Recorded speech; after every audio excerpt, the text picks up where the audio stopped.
That left us with a driver shortage of 33 drivers on the very first day of school.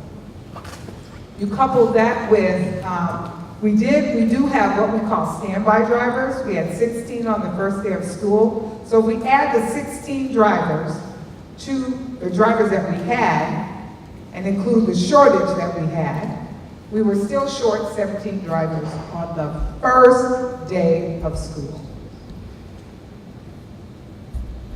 Why? Again, the driver shortage isn't isolated to Dayton Public Schools. It's a national problem, right? And here's some statistics just about how bad the driver situation, school bus drivers, how much of a challenge it is nationwide. It is not isolated to Dayton. It is a national problem. So, what do we look like now currently? Our driver shortage. Currently, we're still on a two-tiered system in need of 175 drivers. We have 154, that's including our standby drivers. Do we still have a shortage?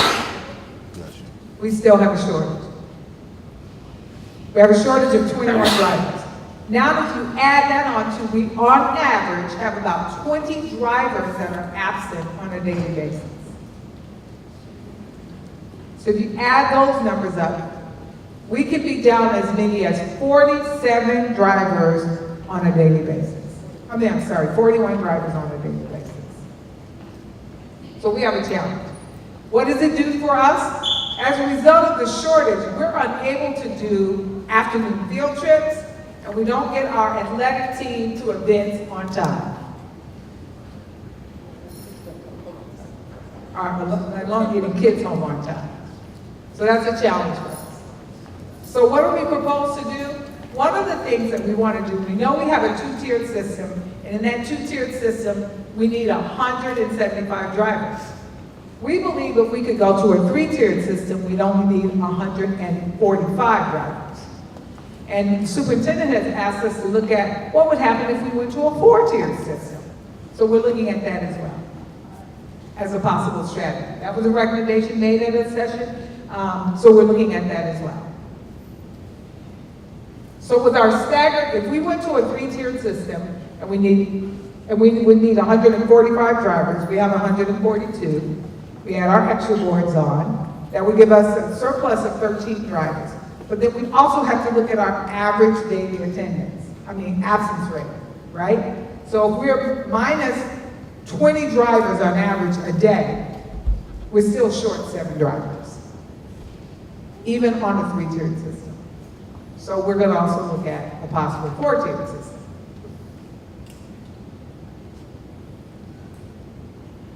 So again, I'm looking at the challenges that we have with our drivers and attendance. So one of the things we talked about that would help us is if we improve the ridership. So we were to do a three-tiered system with 145 drivers, 142 drivers, or 60 standby drivers, knowing that we have on average 20 drivers out a day. But we also provided bus passes for our 7th and 8th graders. With all those factors, we believe we would not have a driver shortage. And we'd be able to get everyone to their events. We'd be able to do afternoon routes to field trips.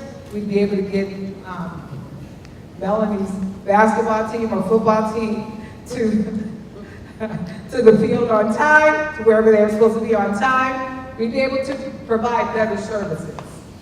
Because all parents want their children to be picked up and dropped off on time.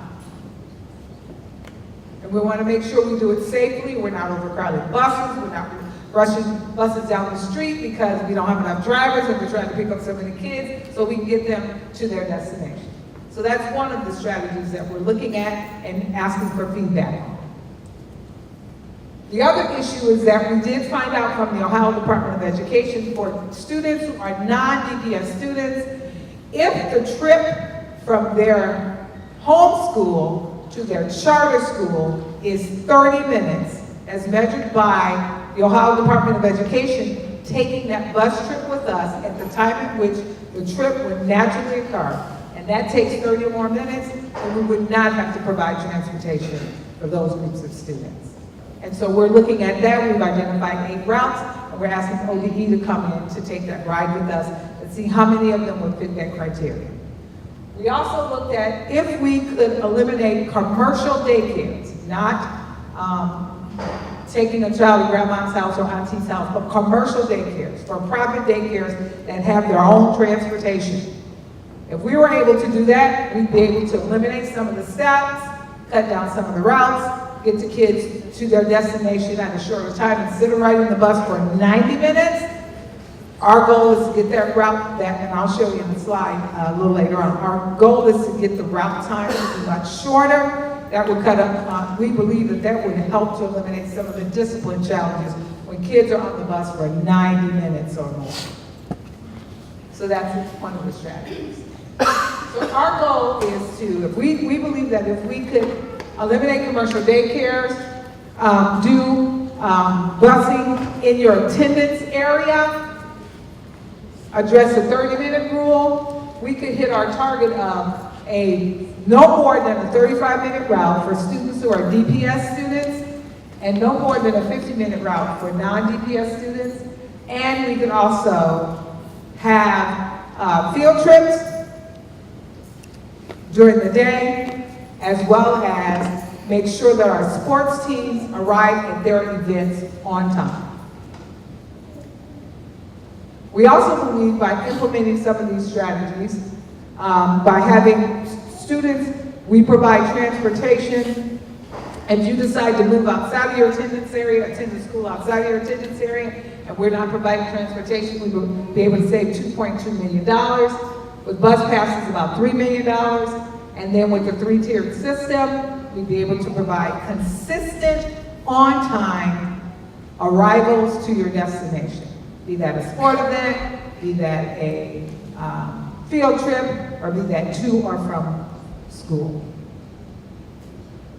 And that's our recommendation. And Superintendent will get feedback from you. Thank you, Dr. Burden. She did a great job. So we know that I'm sure we have some bus drivers here. Growing up, my mom was a bus driver, so I have the utmost respect for what you do. My mom put an 8-track system in her bus, and so I'm dating myself, but it was a way for kids to have an opportunity to bring in their own music and at least have a good time on the way to school. So we do appreciate all of our drivers. It's not 95% of our drivers aren't the problem. They come to work on time. The problem lies in we don't have the capacity, as you can see, to provide all the transportation for all of the children throughout Dayton. We don't have enough drivers. There is a driver shortage. And like you said, it's not just a Dayton problem. This is a national epidemic. So if any of your friends or neighbors that are looking for jobs, we even provide training for CDL licenses. If you're interested, like I always say, you can be part of the problem or part of the solution. Be part of the solution. Help us out. Pass the word around that we do have training. The problem that we had this year, we did train 60 drivers, but only 7 of them stayed. So we're currently working with our legal department to find out why they were able to go after we trained them, because it's not right. If you're going to come and stay with us and we're paying for your CDL, you should have to stay. That's only fair. So I'm going to open it up to some questions, comments. Think about being solutions-based. I want your recommendations. And I will try to be as fair as I can running across the room. I see a hand over here, so I'm going to start over in the corner. Turn the mic on.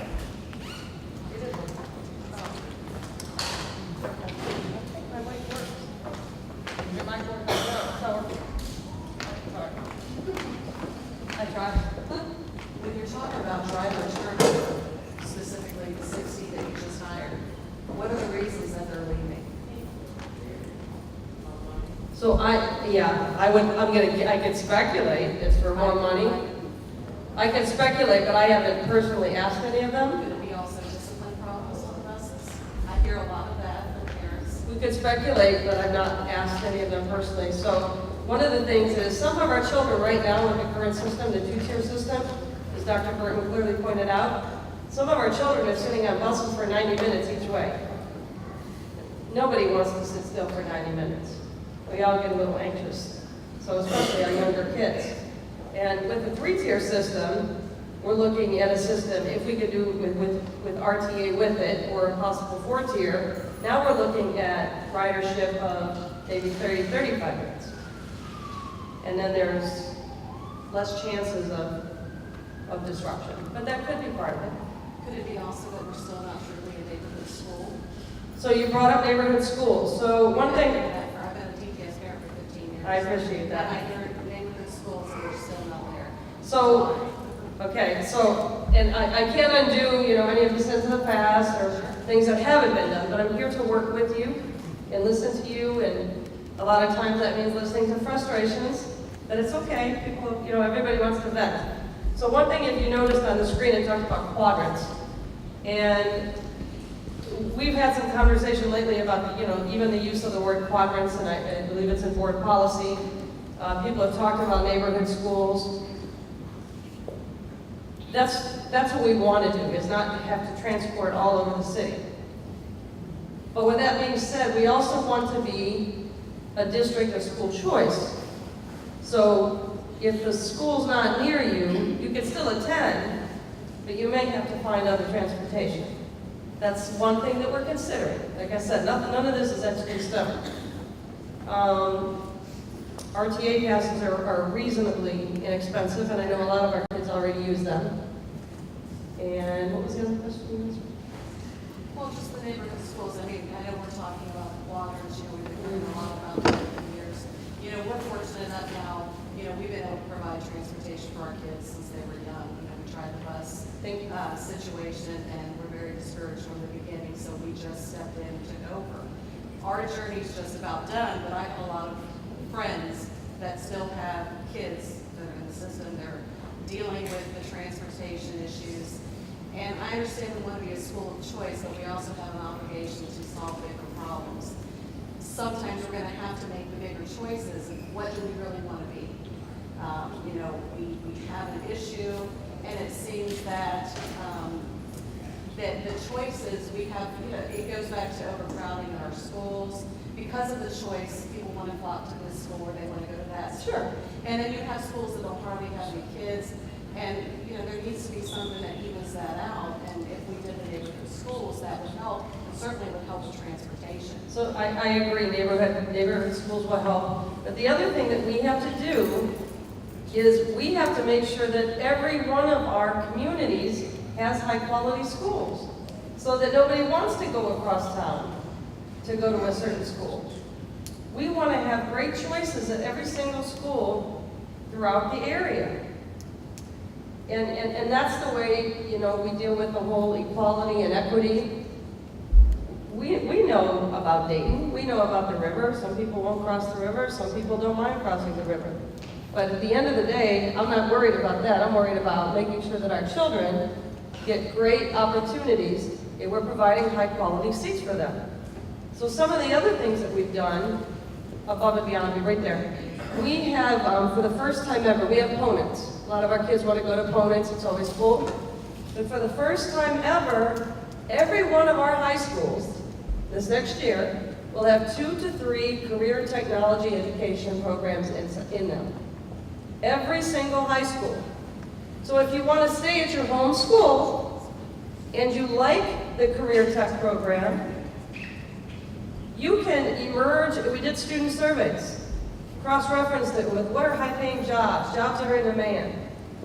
So you can emerge from high school with a good-paying job, or an opportunity for a good-paying job, or use those credits that you're going to earn from Sinclair, because we're partnering with them, to take that even further and go into college. At every high school across our city. So we're going to continue to work on building better choices for kids. We're working with Westwood. Ms. Sheehy has been at the last 2 meetings. But we're working with Westwood to try to create a performing arts school there as well. so that we're doing good things for our West Side schools as well. Every neighborhood, every child needs an opportunity. I'll be right with you. Yes, ma'am. I want to kind of piggyback to what you was talking about when you were to the schools. I live in a decent neighborhood. I live in DPS Township. Okay. My daughter comes all the way over here just because I don't want to send her to Belmont, which will be our neighborhood school. And that school, my son went to that school, graduated from that school last year. That school was known for like the dump school. Kids couldn't get in any other schools, they could go to Belmont. I'm not going to send my daughter to another school. Another thing, the busing. When I came to Belmont for 7th and 8th grade, when they ended together with the high school, I was kind of skeptical on them interacting with high schoolers. So now you want me to put my 7th graders on a bus, on an RTA bus, with high schoolers. Now in school, you keep it separate, but they can mingle on the bus together. I just don't understand that. And that's one of the reasons why I'm kind of thinking about not continuing with Dayton Public Schools. And my last thing, if I'm getting my Don't worry, don't worry. when it comes to outside Dayton Public Schools, I think that they should take care of Dayton Public Schools first instead of going outside the charter schools. These are our main core kids, and it's disheartening when you have other schools that are not in the district, and they get picked up, and your child that goes to and support Dayton Public Schools doesn't get picked up. And then they tell you, oh, for the rest of the year, we can get them there, but find their own way home. It's disheartening. Thank you for your comments, and if I miss anything, let me know, because I want to make sure I address everything that you said. So the first thing I heard you talk about was RTA, and a concern about RTA. So, like I said, it's an idea, it's not written in stone. We're still waiting to hear back from RTA. We did a data dump last Monday, giving all the addresses, because some of our schools already have buses. I think you guys have a specified bus that comes in, don't you? RTA with just your kids. So some schools already have dedicated RTA buses that come right to their school, and they're not all full. So we're looking into that as a possibility, that they're riding with other children. So it's just a possibility, and many of our kids ride RTA already, even 7th and 8th graders and younger. We also have security downtown. If anybody has to make a transition to another bus, but we do it anyway. As far as 7th and 8th graders being together, this is 7th through 12th grade. So some schools, they are all together. We were informed with the principal that they don't really have any interaction. Like, they were 7th and 8th, don't even see the high schoolers until like the end of the day or the beginning of the day. Okay. I mean, well, you've got Stivers performing arts, so all the schools are run a little bit differently, but I understand your concern, and we've heard that a couple times. So we are listening to your feedback. My 12-year-old interacting with an 18-year-old outside of The building. And that's why we're here. That's why I did the town halls because I wanted to hear back from the public and what your concerns are. So my secretary is here. This is Sharice. She's the charter school. So, I couldn't agree with you more. When we go to the bell schedules, we want to make sure that our kids get first priority. We also have this thing called the Ohio Department of Education that mandates us to transport charters and parochials.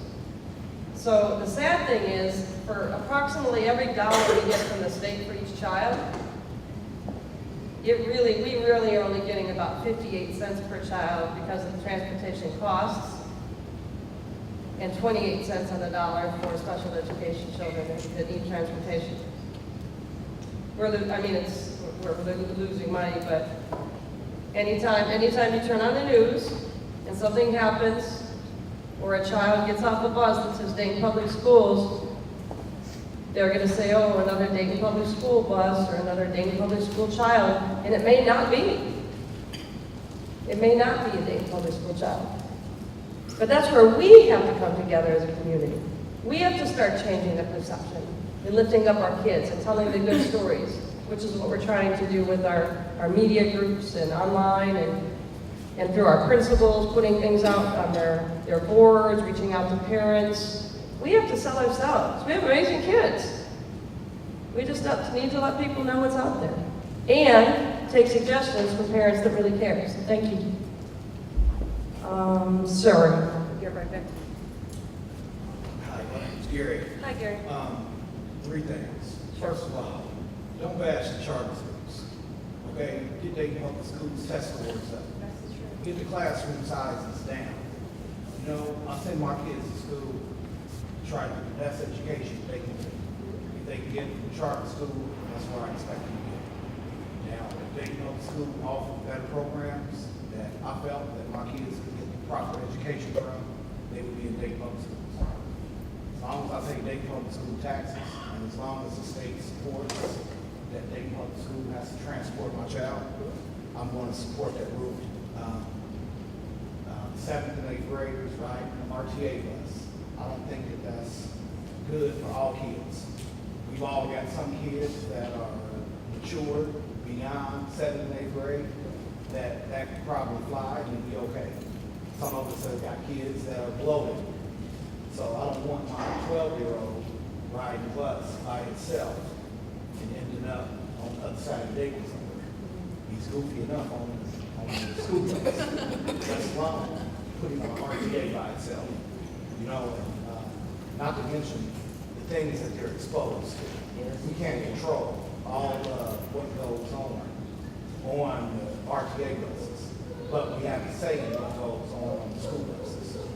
Okay, the after-school programs, you're killing them.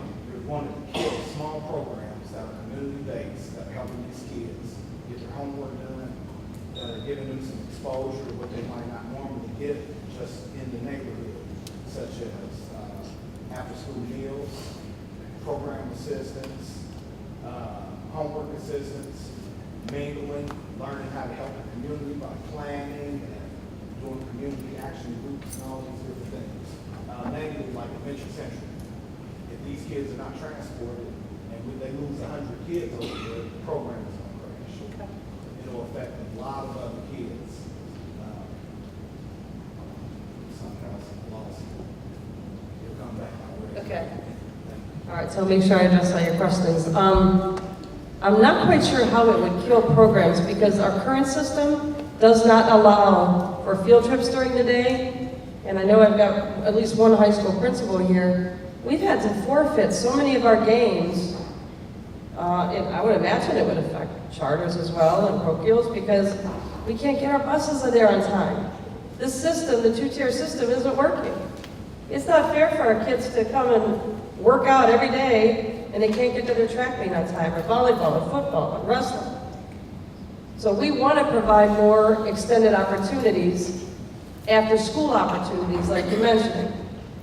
Now, as far as, charter schools versus Dayton Public Schools, I'm not anti-charter school. There are some very good charter schools out there, but I will certainly put many of our DPS programs up against charter schools anytime, and we can have a conversation on that later on. We are doing good things to try to turn it around. We know we have work to do, but we are going to get it done, so I hope to see you back here someday. So our kids just suffer until you all get it right? We are getting it right. We're working on it together. Yes, ma'am. Hello, everyone. Good evening. My name is Kiki. I am a former DPS bus driver. Okay. Thank you. Not that I wanted to leave DPS. Okay. It was poor supervision, poor management. It was clicked. The way things ran. The reason why there is no bus drivers because y'all had some damn good drivers. And I'm talking about from top to bottom. Really cared about their kids, and I'm one of them. I cared about those that missed their bus. I'm in that area, I swing past that kid, and I'm en route, and I'll radio in. But when you have problems from children misbehaving on the school bus, you go to your supervisors, you don't have no backup. How about the principals? You have no backup. Again, me as a bus driver, I wanted to come back. But until October 31st, I wasn't trying to come back. It's mainly with the supervisors that you guys had in place. Okay, that's why you said y'all hired over 200 some odd drivers, or 170. Last year, I'm gonna take you back to 2015. Okay. Y'all hired a lot of drivers. We were covered. It was covered so much that extra board just went home because we were covered. Now, when my son entered his freshman year, he's a junior now, my son didn't have a bus. The director had to come and get my son, so I had to deal with the truancy officer. Okay? Yes.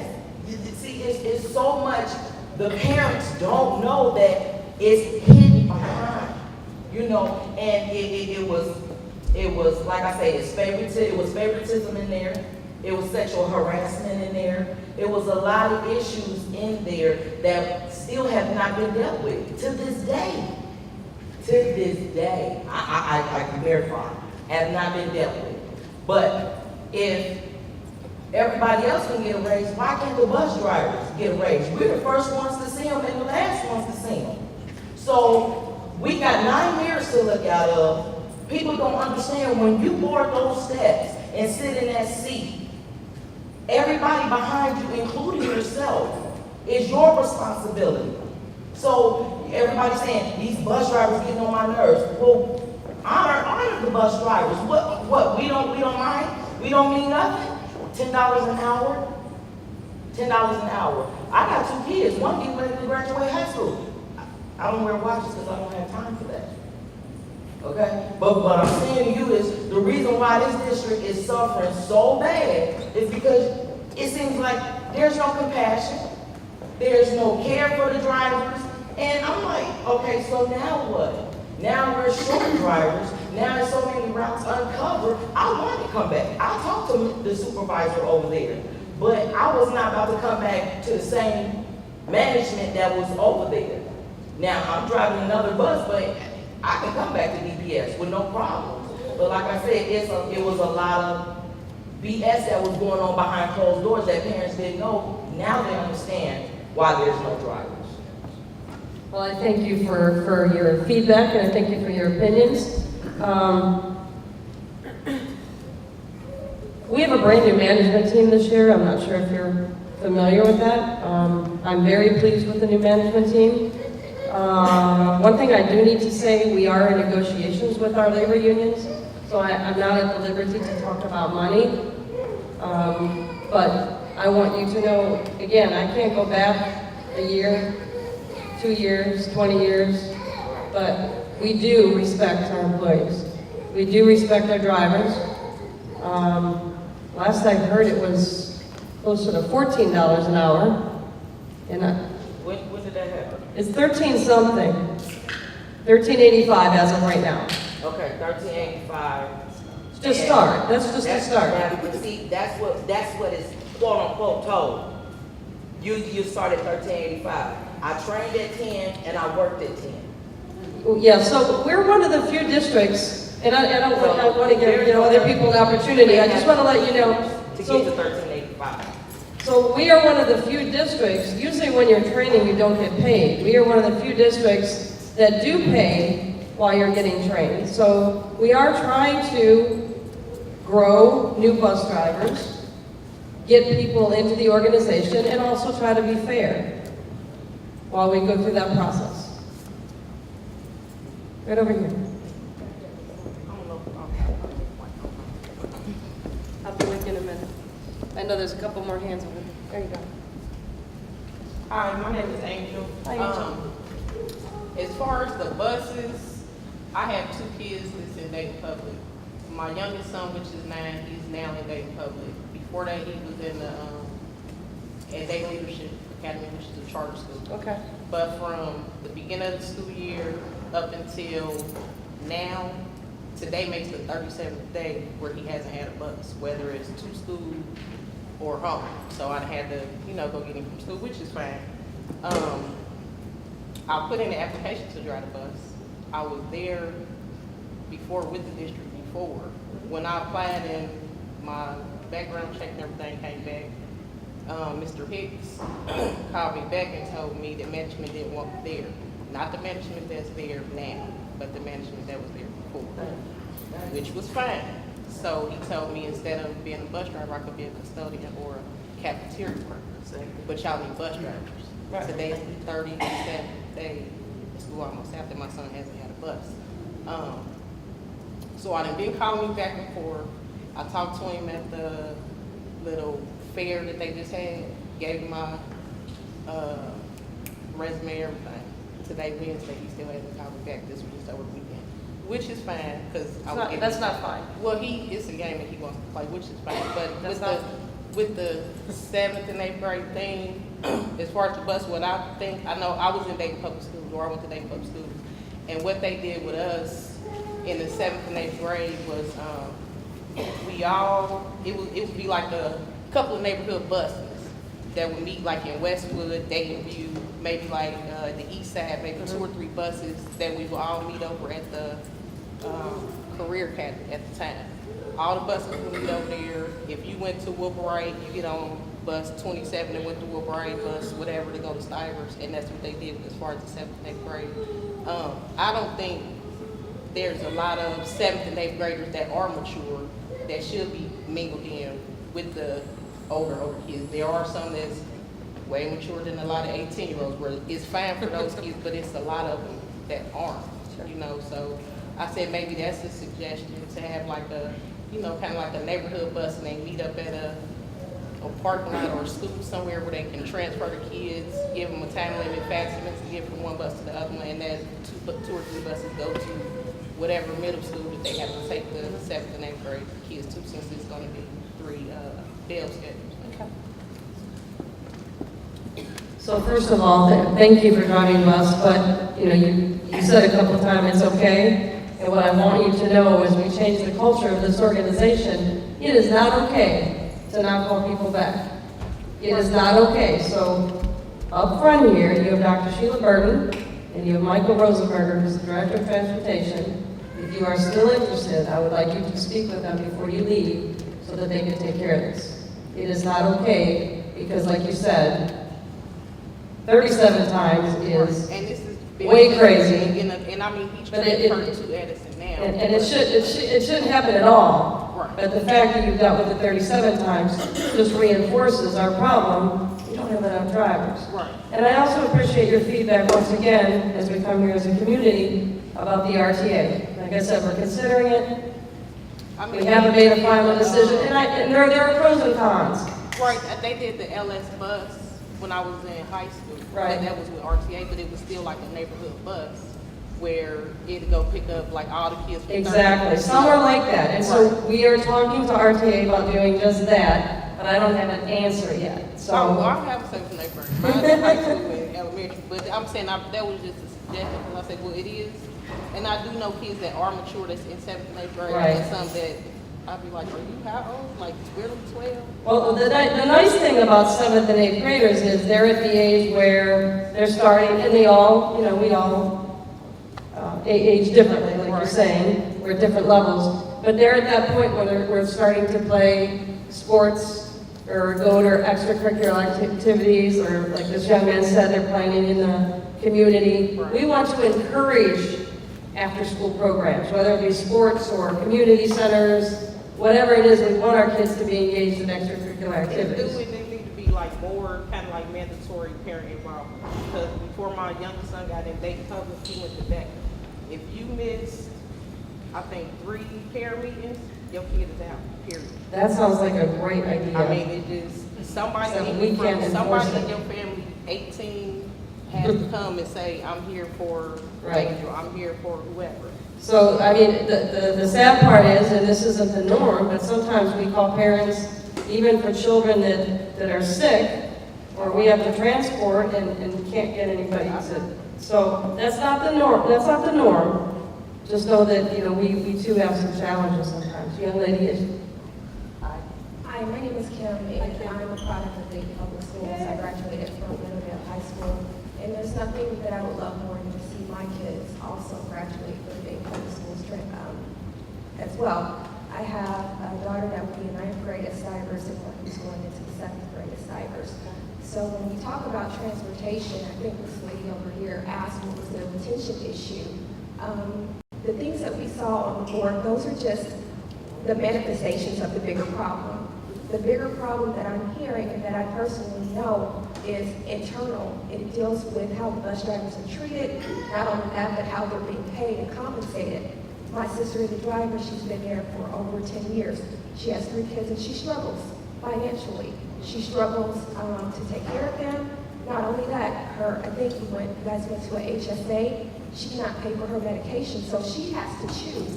And a lot of drivers are in a position where they have to choose between staying committed and she loves her kids or finding other employment opportunities so that she can sustain her family. So before we start thinking about cutting, we might want to think about reinvesting into them, not only just financially, but the morale is very, very low. So that's my first thing is instead of cutting, we might need to think about reinvesting and I'm glad there's new management, but the morale has to come back up. The second thing is my daughter's 12 years old. She's still in the backyard playing kickball. There's no way on God's green earth I would have a peace of mind putting her on an RTA bus. There's just, as a responsible parent, there's no way I can do that. Drug use is high, violence is high, there's all kinds of things going on, and that's not something that any person, any parent would want for their child. And yes, I understand that transportation is an issue, but other schools are managing it. So if we want to talk about the national shortage, if other schools are able to manage it, and I'm talking about the 7th and 8th grade level, then we need to figure out what's going on. We can't just speculate anymore. We have to go through the fine-tooth comb and figure out what's going on, because if you think the numbers are low now, if you actually switch to this, putting these children on the bus, you're really, really going to lose the kids coming to the school, and it's not going to be good. It's a trickle-down effect. So I appreciate everything you said, and you said it very articulately. One thing that I failed to say, and you reminded me, number one, no bus drivers will lose their job. We can't afford to have bus drivers losing their job. Well, they're not staying because they don't feel valued. I'm just saying, regardless of how we move forward, and like I said, we're all here committed as a neighborhood to talk about issues and concerns, because we want to know before we put a plan together. No bus driver is going to lose their job. We need more. We don't have enough. Or we wouldn't have to even think about putting 7th and 8th graders on RTA. And number two, because we're in negotiations, we know about the money and the costs, and we'll do everything that we can, but I can't talk about it because we're in the middle of negotiations. As far as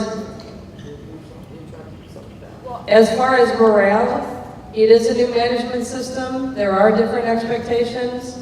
We try to make things right for the drivers over there. Just from the little things, they wanted a new refrigerator. So for Christmas time, we ordered them a big refrigerator and put a big red bow on it.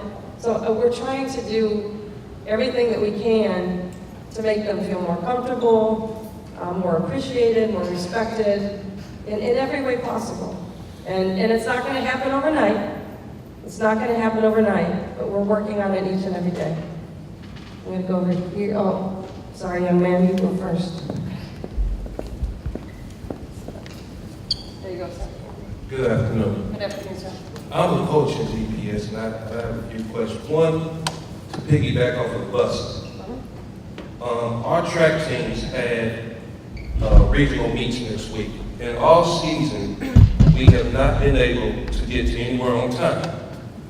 Roughly, the earliest is usually, there's a bus that may come between sometime 4:30 and 5 if we're lucky, when meets usually start at 4 o'clock. If we do not make it to the regional meet, we will be disqualified if we're not on time. I am also a certified van driver through Dayton Public, which I spent my own money. And I love driving van, except we do not have any vans to drive. and I was told my money will not be refunded after I took the course and paid for it out of my own funds. And I don't understand any of this. That one, what's the plan for next week? Because we can't wait until next year for this. Secondly, I went to apply for a coaching position, and I noticed that there's a new application, extremely long. Looks like it's a teacher's application that's been copied and pasted, and at the bottom it's been put down a few questions, bearing, I believe, have you ever been written up by OSHA or this or that? Now I understand that, and I agree with that, but I noticed that you also gave the athletic director a new 2-year contract extension, and I want to know, was he upheld to those same values that was on the application that I had to do? And if he wasn't, how did he get his job when OSHA directly held him responsible for a violation? Okay, so I'm gonna get to the bus issue first. You exactly reinforced what we were trying to say, in that our children are missing out because we don't have enough drivers to get our kids to meets on time. But you did buy 100 new buses, right? Yeah, we have to have people driving. Right, but why didn't you guys also use some of that money to drive vans so we could get kids around in a secondary manner? So we are working on some other methods of transportation right now, but buses carry more kids, and that was important to us. So if we can fix it from a 2-tier to a 3-tier system, possibly a 4-tier, possibly with RTA, then we won't have those issues as far as after school. And we'll be able to get our kids to athletic events on time. I'll be with you. Give me a chance to answer. And we'll be able to have our children give extended learning opportunities during the course of the day, such as field trips. Now, as far as the application process, Hold up, let's not skip through that. What's the plan for Thursday? We have to go to a regional meet Thursday. so are you a coach or are you the athletic director? I'm a coach.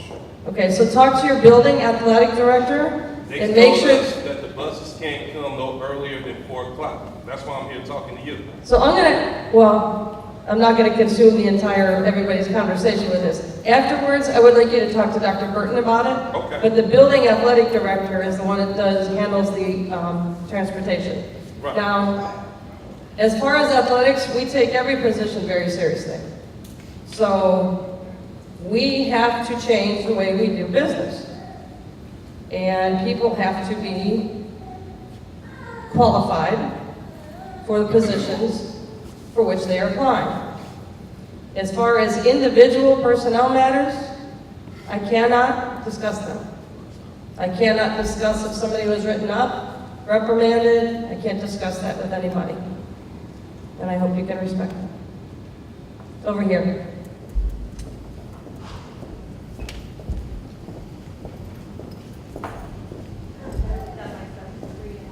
Okay. My name is Tara Hall, and my son Noah is in 5th grade at Horace Mann Elementary. I'm also a former Dayton Public School student myself. I attended Cleveland and Wagaman for elementary, Stivers for middle school, and graduated from Colonel White in 1995. I've recently learned of the plans to use RTA for middle school transportation and to move to a 7:15 a.m. start time at Horace Mann next year in order to provide relief for the transportation department. I'd like to offer my perspective both as a parent and a former student. I started riding the RTA to school when I began 7th grade at Stivers. I was lucky to have a friend in the neighborhood who had already been making the trip for a year and could show me the ins and outs. 7th grade me enjoyed the freedom I had on the bus every day. But grown-up me can also look back at that time and recognize how many times I was nervous and a little bit scared. Outside of the authority of the school, bullies were more brazen. I remember waiting at the bus stop when a classmate decided to snatch my umbrella away and threaten me with it before running off. I can also remember the leers of older male passengers that made me very uncomfortable. I would prefer not to subject the next generation to the same things I experienced. I have a different set of concerns when it comes to starting school at 7:15. Provided elementary school students would need to catch the bus at least 30 minutes prior to the start of school, That puts our children at their bus stops by 6:45 or earlier. During the fall and winter months, it's dark at that time of day.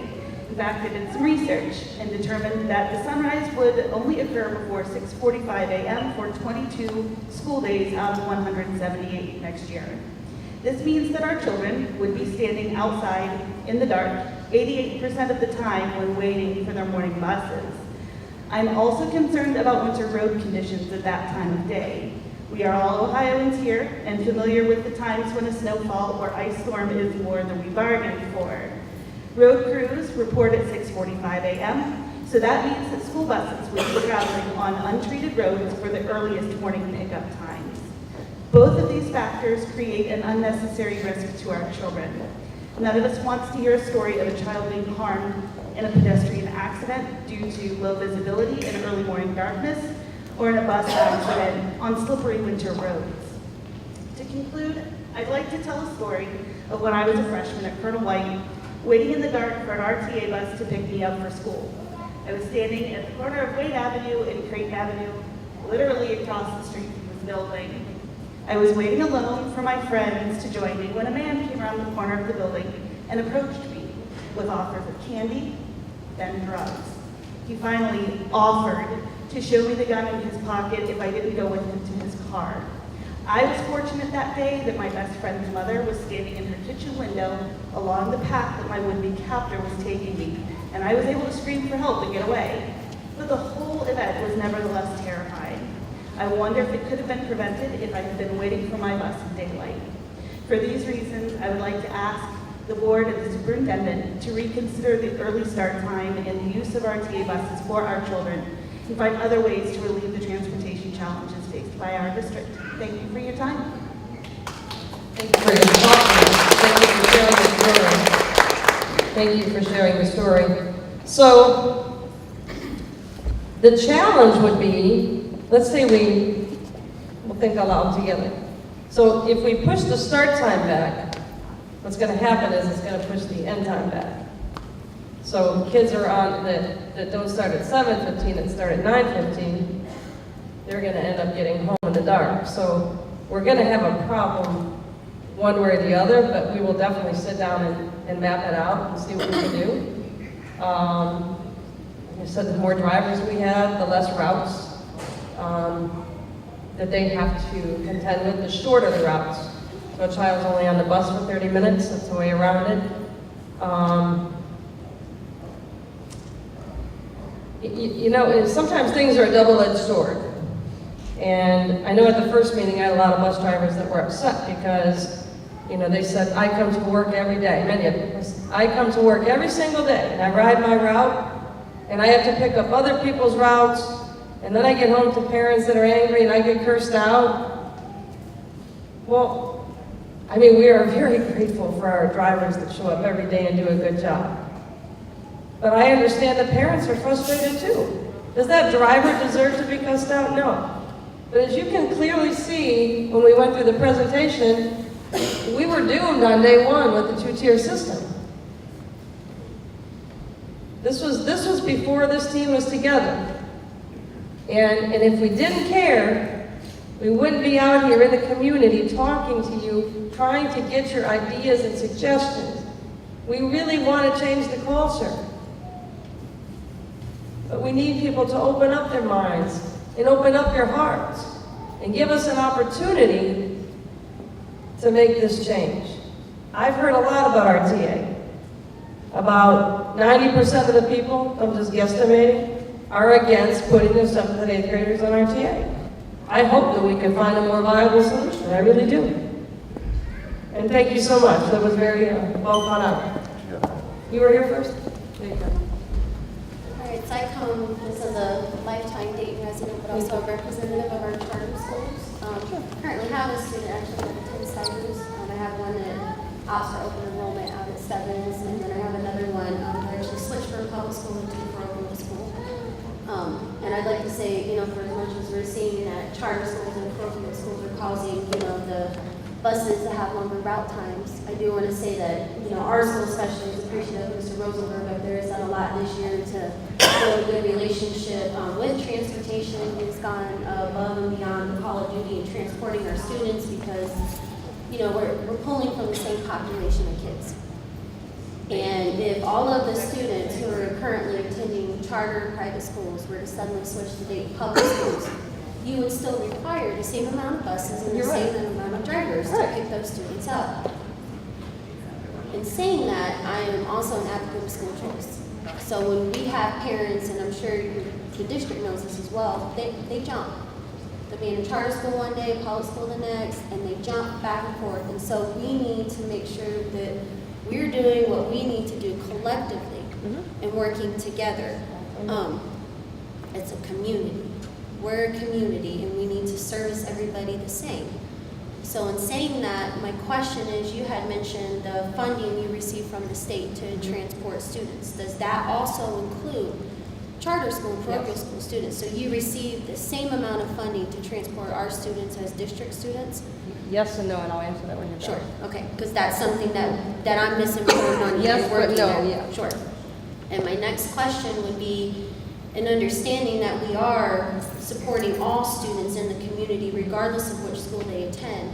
If you are going to pool transportation from 7th and 8th grade students, that is going to put some of our students who are currently in 7th and 8th grade that have younger siblings that attend our school are now going to be required to ride the RTA, which will put those families in a bind. So you're really experiencing families upset across the board, not only with your schools, but also with our schools. But we can manage. We can manage, because if at the end of the day, it's for the betterment of all, we'll work with it. What resources are we going to have, however, as a charter school? If you're providing bus passes to 7th and 8th grade public school students, will our students also have that same opportunity? Is the state going to also fund those passes? Thank you so much. And we are a community, and I think that's, you know, that's one thing that the mayor always talks about. You'll never hear her talk about just state public schools or just parochials or just charters. She always talks about all of our kids. So we are in this together, and it impacts everybody. So to answer your first question, you asked, do you get the same amount of money? Yes. For every child, let's say we receive $1. But because the cost of transportation is so high, it doesn't really cover the cost of transporting a child, whether it's a charter child, a parochial child, or a day public school child. It's about 58 cents on the dollar. When you get into special education, it's about 28 cents on the dollar. So it's not nothing personal with parochials or charters. It's just we're not getting reimbursed enough money. It costs over $1,800 per child a year to ride the yellow bus. Whereas on RTA, it's about $440 to $460, and I'm just guesstimating right now, for a year-long pass. To answer your second question, yes, what we do for our children, we do for all children. So if, listen clearly, if we are to go to an RTA system, the charters would have that same benefit, and children would receive passes as well, as with the parochials. And thank you, I'm glad that our transportation. That was wonderful. Thank you, we're working on it. Yes, sir. Good evening, everyone. I'm speaking once again as a parent, being an educator 23 years, but being a father of a 10-year-old, a 9-year-old, a 7-year-old, and a 5-year-old. I guess my question as a community person and one who serves in our community, when will we be able to receive an answer of what will be the plan? Because DPS has a hard job, but also parents have a hard job, because now they have to decide if this quadrant thing is going to work, where do we send our children? If we don't want our children on the bus, RTA 7th and 8th, are we going to up and relocate to a different school district or another school of choice? So when will the community learn of when the decision is? Because personally, I don't want our community to learn a decision in July and school starts in August and people have to figure out what school to go to, and then the schools are full, they're not accepting any students, and then we have disgruntled parents and students for another school year. Thank you, great question. We don't want to tell people in July either. So today is the last of the town halls, so we've collected input. I try to listen to people wherever I go, and staff talks to me, and parents talk to me, and principals give us input. We talk to principals. We want to make a decision soon. We need to find, and I have to talk to my board, we have to find drivers. If we don't want to do the 7th and 8th grade thing, we have to solve it by finding drivers. So that's something to be considered, and I heard somebody mention we have to retain drivers. She's right, we do. But we're in negotiations, so I can't talk about the details of negotiations. So we're waiting to hear back from RTA about the possibilities of what they can do. If they can do something like what they do here, in that there is a specific bus that transports children, that'd be great. If they don't have to get on the bus with the public and things like that. But I don't think that's a possibility for all the schools. But we're waiting to hear back from them. So we're trying to collect as much information as we can, talk to the board, make an informed decision, and know that we have heard from everybody, as many people as we can in the community. I'm going to take 2 more questions. There you go. My name's Mandy. I have a 5-year-old in kindergarten, and I'm a single parent, so this is my only other help as far as picking my son up to daycare. I don't have a set schedule at my job. I work at Walgreens. You don't get that privilege. So 9 times out of 10, I'm at work when he gets out of school. He's always at daycare around that time. So are you trying to take buses from dropping off at all daycares or just daycares who have their own personal transportation? That's my only question. Okay, so in the city of Dayton, I'm only going to take 1 more question because we're about out of time. In the city of Dayton, we've been doing so much more than we have to do. We don't have to transport to any daycare. We don't have to transport to commercial daycares. Commercial daycares are our for-profit organizations. They are supposed to have vans or buses to pick up children. But we have been too kind all these years. We have taken on the burden and the cost and the responsibility of transporting children everywhere. And we can't do that if we want to provide stellar service to our children. So if it's a commercial daycare, they are the ones that are supposed to pick up. If it's grandma or auntie, we will gladly drop them off somewhere else. But if it's a daycare that doesn't have a van, you may want to look into a different daycare. Last question, and then I will be available afterwards. Hello, my name is Alethea Brewer, and I've been a bus driver for 17 years. And I just wanted to comment on some of the things that the parents are saying. I am one of the bus drivers who come to work every day. That's my boss, you can verify that. But one of our problems is that we are underpaid. To piggyback off what you said, I just found out in training, you get paid $8 an hour. The next step is when you come out of training, you receive $10. But you have to be silver service. After your silver service, then you go to $13.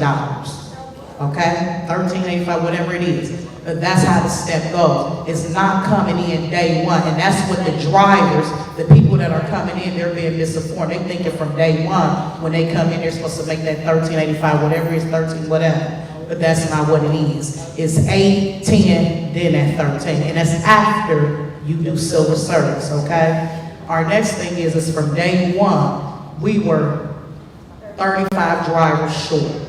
They didn't tell that. It was made like we weren't coming to work. No, day one, we were 35 drivers short. We have drivers out on workers' comp. We have drivers who are retiring this thing, from what I'm hearing.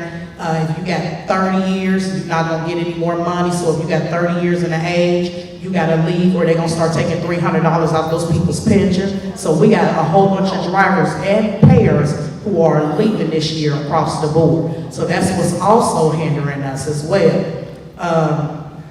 far as the field trips, I remember back in the day, if you had a field trip, we would have somebody to cover your route so you can go do your field trip. But since we don't have as many drivers anymore, we can't do that. And the reason why we don't have as many drivers is we're trying to give our students the RTA, but that's who we're losing our drivers to. All our drivers are leaving, going over to RTA. Our drivers are leaving, going over to first student. So yes, she did say that we're not gonna lose no drivers. We're gonna still have our job when they get rid of our 7th and 8th graders. But what she didn't say is our route time is gonna be cut. And when our route time be cut, we're gonna lose drivers and we're gonna be in this same predicament next year. Let's tell the truth. Thank you so much for your service. I do want to say no route times will be cut either. We will not eliminate a single bus driver, and we will not reduce any driver's money or route time. As a matter of fact, we hope we can do better, but negotiation times, I can't get through it. I want to take a minute, and I know a couple people want to talk. Please come on up. Thank you so much for coming out tonight. And I know some people are frustrated. It's okay to be frustrated. But you can't stay frustrated. We have to do something about it, and we have to do it together. So a lot of people threw out some great ideas, thank you, and a lot of concerns, and I thank you. So as I close this meeting tonight, I'll continue to do superintendent breakfasts or coffees or town halls, and we'll continue to have opportunities to meet at different schools. With intentionality, I met in all different parts of the neighborhood. And again, I want to thank you for coming out. I will be here afterwards. Dr. Burton is here. Chief Hayden, one of our school chiefs, is here. Michael Rosenberger, the director, is here. And I will be up here. So if you have any additional questions, or better yet, recommendations, feel free to come see us. Bob Buckheim, another one of our chiefs, is here as well. Thank you so much and have a great evening.